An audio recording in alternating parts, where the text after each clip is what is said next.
CMR jewellers సువర్ణ సంక్రాంతి సంబరాలు బంగారు ఆభరణాలపై 50% తగ్గింపు.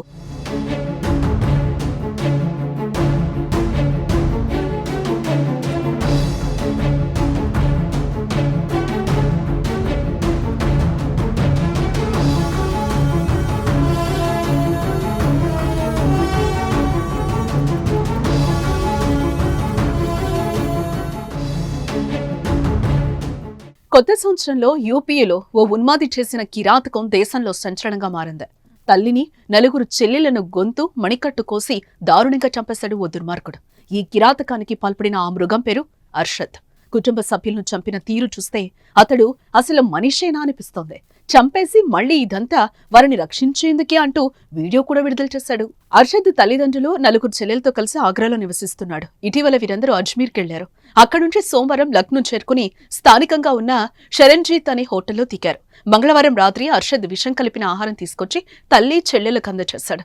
వారు అది తిన్న తర్వాత ఒక్కొక్కరిని చంపాడు. కొందరిని చున్నీతో గొంతు నులిమి చంపగా మరికొందరిని మణికట్టు వద్ద బ్లేడుతో కోసి ప్రాణాలు తీశాడు. చంపేటప్పుడు అరవకుండా నోట్లో గుడ్డలు పెట్టాడు. అయితే తండ్రిని మాత్రం ప్రాణాలతో వదిలేశాడు. దారుణ హత్యల అనంతరం తండ్రిని రైల్వే స్టేషన్ వద్దకు తీసుకెళ్లి అక్కడ వదిలేశాడు. తల్లి, చెల్లెలను చంపిన అనంతరం అర్షద్ హోటల్ గదిలోనే ఓ వీడియో చేసి సోషల్ మీడియాలో విడుదల చేశాడు. తమ పొరుగింటి వారిపై సంచలన వ్యాఖ్యలు చేశాడు. ఆగ్రాలో తాము నివసించే ఇంటిని ఇరుగు పొరుగు వాళ్లు బలవంతంగా లాగేసుకున్నారని, 10 రోజులుగా తమ కుటుంబం మొత్తం చలిలో ఫుట్పాత్ పైన తలదాచుకుంటుందని పేర్కొన్నాడు. వీరందరూ కలిసి ఓ భూ ఆక్రమణ మాఫియాను నడుపుతున్నారని, అమ్మాయిల అక్రమ రవాణాకు కూడా వీరు పాల్పడుతూ ఉంటారని ఆరోపించాడు.